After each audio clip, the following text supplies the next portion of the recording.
후방에서 뿌려주는 시원시원한 패스는 화려하진 않지만 가장 효과적인 공격 패턴 중 하나입니다. 결코 쉽지 않은 이 패스를 밥 먹듯 보여준 선수가 있는데요. 특유의 피곤하고 졸려 보이는 눈 때문에 숙자형이라는 별명까지 얻었지만 특유의 지능적인 플레이는 누구도 범접하기 힘든 수준입니다. 오늘 소개해드릴 선수는 예술적인 플레이메이킹 능력과 킥력으로 공격 기회를 창출해냈던 필드 위의 건축가 안드레아 피를로입니다. 그의 커리어를 돌아보겠습니다.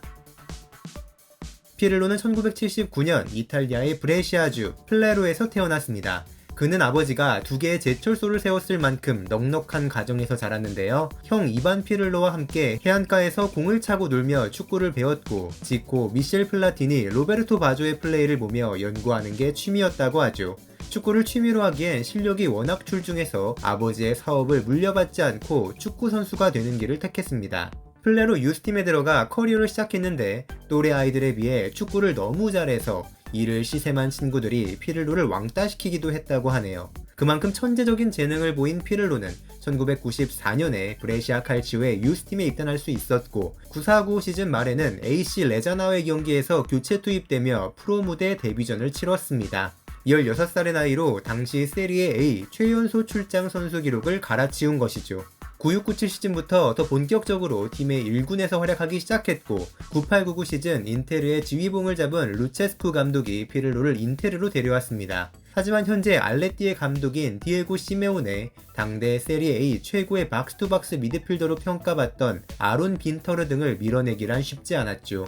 결국 9900 시즌에는 레지나, 0001 시즌에는 브레시아로 임대를 다녀와야 했습니다. 임대로 돌아간 브레시아에서는 자신의 우상이었던 로베르토 바조와 호흡을 맞출 수 있었는데요. 브레시아에 오기 전 피를로는 2000년 UEFA U21 챔피언십에서 10번로를 맡으며 득점왕에 MVP까지 싹쓸이하는 활약으로 이탈리아를 우승으로 이끌었습니다. 하지만 브레시아에서는 그 역할을 커리어 말년에 들어선 바조가 하고 있었고 카를로 마조네 감독은 피를로를 전방이 아닌 후방에서 공격을 이끄는 레지스타 역할을 맡겼는데 이게 피를로에게 신의 한 수가 되었죠. 삼선보다 더 아래에서 전방을 향해 찔러주는 피를로의 패스와 바조의 찬스 메이킹 능력은 브레시아의 강력한 무기가 되었고 브레시아는 세리에 A 7위, 코파 이탈리아 8강에 오르는 선전을 보였습니다.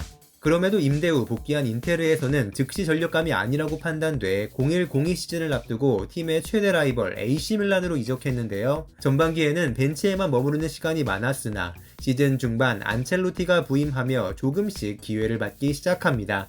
02-03 시즌에는 브레시아 시절 익숙했던 역할을 맡았고 직전 시즌까지 밀란의 중원을 책임지다가 알레띠로 떠난 데메트리오 알베트리니의 빈자리를 자신만의 플레이로 메우기 시작했죠. 이로써 당시 밀란의 3선은 피를로, 젠나로 가투소, 클라렌스 쉐도르프로 이루어진 단단한 허리 라인을 구성하게 되었습니다. 피를로에게는 이 02-03 시즌이 매우 특별한데요. 이탈리아 국가대표팀 감독이었던 지오바니 트라파토니의 눈에 띄어 2002년 9월 처음 이탈리아 A대표팀에 소집되었고 팀도 챔스 4강에서 친정팀이자 팀의 최대 라이벌인 인테르를 결승에서는 리그에서의 숙적인 유벤투스를 승부차기 끝에 꺾으며 챔스 우승까지 경험했습니다. 이어진 시즌 역시 붙박이 주전으로서 밀란의 중원을 책임졌고 밀란이 스쿠데토를 따내며 피를로는 생애 첫 리그 우승을 경험했죠. 04-05 시즌에는 승점 7점 차이로 리그 우승을 유벤투스에게 내주며 준우승에 그쳤는데요. 다가온 챔스 결승전에서는 더욱 상상치도 못한 충격적인 결과가 기다리고 있었습니다. 결승 상대는 리버풀이었는데 경기가 시작되자마자 얻어낸 프리킥을 피를로가 처리했고 이를 말디니가 밀어넣으며 경기는 쉽게 풀리기 시작했습니다. 연이어 크레스포가 멀티골을 기록하며 전반전을 3-0으로 마치자 모든 사람들이 당연히 비기어는 AC 밀란의 몫이 될 것이라 생각했습니다만 리버풀은 후반 9분 스티븐 제라드의 헤더골로 포문을 열었고 블라디미르 스미체르와 사비 알론소가 연달아 득점에 성공하며 단 6분 만에 동점을 만드는 기적을 보였습니다. 연장까지 간 혈투 끝에 경기는 3-3으로 마무리되었고 승부차기를 통해 비기어의 행방이 갈리게 되었는데요. 골대 앞에서 현란한 춤을 추는 리버풀의 예지 두대기 피를로를 비롯해 세르지뉴와 셰브첸코의 킥까지 막아내며 비기어는 결국 이스탄불의 기적을 만들어낸 리버풀의 차지가 되었습니다. 피를로는 이 경기 이후 은퇴를 하고 싶다는 생각을 할 만큼 고통을 겪었다고 하는데요. 자신의 자서전을 통해 더 이상 내 자신이 축구 선수로 느껴지지 않았다. 심지어 사람인 것 같지도 않았다며 이스탄불에서의 기억을 고통스럽게 회상했습니다. 프리시즌에 충분한 휴식을 취하며 멘탈을 복구한 피를로는 0506 시즌에도 좋은 모습을 보였고 2006 독일 월드컵 대표팀 명단에 이름을 올리며 자신의 첫 월드컵에 참가를 했는데요. 조별리그 가나와의 첫 경기에서 골을 기록하며 대회를 순조롭게 시작했고 마르셀로 리피 감독의 신임을 받아 전 경기에 출전해 좋은 모습을 보여줬습니다. 4강과 결승에서 모두 어시스트를 기록하며 팀을 우승으로 이끈 피를로는 대회 내내 연습에 매진하기보다는 알레산드로 네스타와 함께 플레이스테이션으로 위닝 11을 즐겼다고 하는데요. 실전에서도 게임 같은 플레이를 밥 먹듯이 하는 이유가 플레이스테이션에 있나 봅니다. 월드컵에서의 활약 덕분에 피를로는 당시 많은 이적료를 지출하던 레알 마드리드의 제안을 받았지만 밀란의 부구단주 아드리아노 갈리아니는 피를로에게 원하는 만큼의 연봉을 쓰라며 백지 계약서를 제시했다고 합니다. 덕분에 피를로는 계속해서 밀란과 동행을 이어가게 되었죠.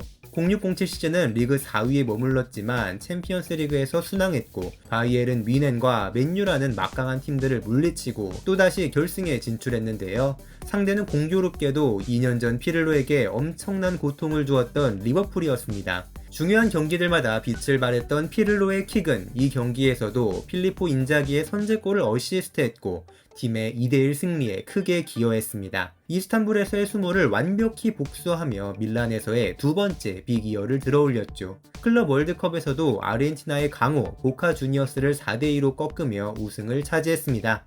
어느 팀이든 황금기는 오래 지속되기란 힘든데요. 리빌딩을 성공적으로 하지 못한 밀란도 스쿼드의 노쇠화가 시작되며 실망스러운 모습을 보이기 시작했습니다. 마치 메트로놈처럼 경기를 조율하는 피를로에 대한 의존도가 높아졌고 피를로의 컨디션에 따라 팀의 경기 결과가 좌우될 만큼 그에게 주어지는 부담감이 커졌는데요. 그 대표적인 예시가 바로 아직까지도 피를로에게 끔찍한 기억이면서 대한민국의 축구팬들에게는 자랑거리로 남아있는 박지성의 맨마킹이었습니다. 0910 시즌 챔피언스리그 16강에서 밀란은 맨체스터 유나이티드를 마주했는데 이때 피를로는 자신을 모기처럼 마크한 박지성 때문에 아무것도 하지 못했고 팀은 1, 2차전 합계 2대7이라는 스코어로 대패를 당하고 말았죠.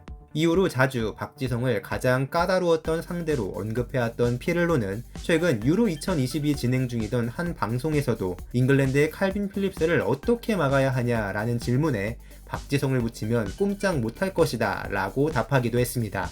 혹사에 가까운 시즌을 보냈던 피를로는 1011 시즌 잦은 부상과 바이온에서 이적해온 마크 반 본멜, 활동량이 좋은 설리 문타리와 안토니오 노체리노 등에게 주전 자리에서 밀리며 리그에서 17경기에만 출전했는데요. 이들의 활약으로 밀란은 7년 만에 리그 우승을 차지했지만 세대 교체를 원했던 밀란과 중요한 선수로 평가받고 싶어했던 피를로는 결국 이별을 맞게 되었죠.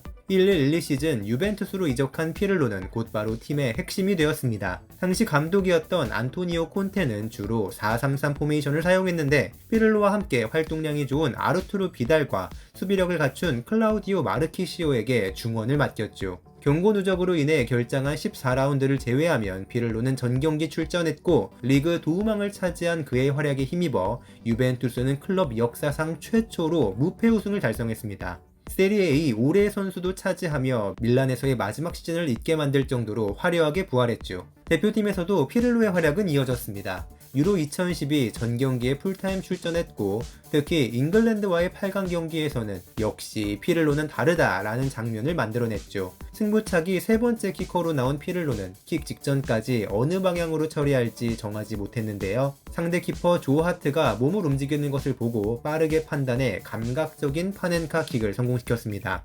이를 두고 그건 절대 과시하려고 찬 킥이 아니었다고 했지만 상대팀의 길을 완벽히 죽일 만한 담대하고 강력한 결정이었죠. 결승에서는 스페인에게 0대4로 대패하며 스페인의 메이저 대회 3연패를 바라봐야 했고 대회 MVP도 안드레스 이니에스타에게 내줬지만 피를로는 대회 최다인 3경기 맨 오브 더 매치에 선정되며 명실상부 이탈리아 최고 에이스 역할을 해줬습니다. 12-13 시즌 역시 유벤투스의 에이스 역할을 톡톡히 해주며 리그 2연패를 달성했고 피를로 역시 2년 연속 세리에 A 올해의 선수에 선정되었는데요. 특히 이 시즌에는 세트피스에서의 킥 감각이 절정에 달했는데 피를로는 주닝요의 프리킥을 굉장히 깊게 연구했다고 합니다. 주닝요의 킥 자세와 모션을 관찰하기 위해 DVD와 사진을 수집했고 수많은 공을 훈련장 울타리 위로 날리며 장비 담당 스태프를 곤혹스럽게 만들었죠. 결국 초집중한 순간 프리킥의 비밀을 알아냈는데요. 주닝요의 DVD와 사진이 아니라 변기에 앉아 볼일 보는 것에 집중한 순간이었죠. 피를로는 자신만의 킥 스타일을 꾸준히 연습하며 말레데타라고 부르는 프리킥 스타일을 탄생시켰습니다. 그 덕분에 이 시즌 5개의 프리킥골을 기록하며 본인의 한 시즌 최다 프리킥골 타의 기록을 달성했죠. 이후 1314 시즌 유벤투스는 33승 3무 2패를 기록하는 어마어마한 전력으로 구단 역대 최다 승점 우승을 기록했고, 피를로는 역대 최초로 3년 연속 세리에 A 올해 선수로 선정되는 영광을 누렸습니다. 다음 시즌은 에이징 커브와 부상으로 인해 조금씩 기량이 하락하는 모습을 보였지만 팀은 리그 3연패를 달성했고 챔스에서도 순항하며 좋은 모습을 보여줬는데요. 오랜만에 챔스 결승 무대에 나선 피를로는 3년 전 유로에서 자신을 무너뜨린 이니에스타가 이끄는 바르셀로나를 만났습니다. 하지만 이 경기에서도 결국 1대3으로 패배하며 빅2를 눈앞에 두고 경기장을 떠나야 했죠. 결국 이 경기가 유벤투스에서의 마지막 경기가 되었고, 다비드 비아와 프랭크 램파드를 영입한 미국의 뉴욕시티로 이적하며 말년을 보내기로 결정했는데요. 미국 무대에서는 체력적인 문제와 고령화로 인해 기대만큼 전성기 때의 모습을 보여주지 못했고, 결국 2017년 12월 현역 은퇴를 선언했습니다. 은퇴 후 독특하게도 피를로는 고향 브레시아에서 와이너리를 운영하며 자신만의 사업을 이어갔는데요. 공교롭게도 자신을 결승 무대에서 2번이나 절망시킨 이니에스타 역시 와인 사업을 겸하고 있죠. 와인 재벌에 등극하며 사업에 매진했고 축구계를 떠나는 듯 했으나 코칭 라이센스를 취득하며 감독으로서의 커리어도 시작했습니다. 첫 감독직을 유벤투스라는 너무나도 큰 클럽에서 시작했기 때문에 아쉬운 모습을 보이기도 했지만 코파 이탈리아를 우승으로 이끌며 나름의 성과도 올렸습니다. 워낙 축구 지능이 뛰어난 선수였으니 감독으로서의 경험이 조금 더 쌓인다면 좋은 감독이 될 것이라는 기대에 섞인 평가를 받게 되었죠. 지금까지 레지스타의 교과서라 불리며 21세기 최고의 미드필더 중 한 명으로 꼽아도 손색이 없는 안드레아 피를로의 이야기였습니다. 구독과 좋아요 버튼 눌러주시면 힘내서 더 많은 선수들의 레전설 얘기 전해드리도록 하겠습니다. 감사합니다.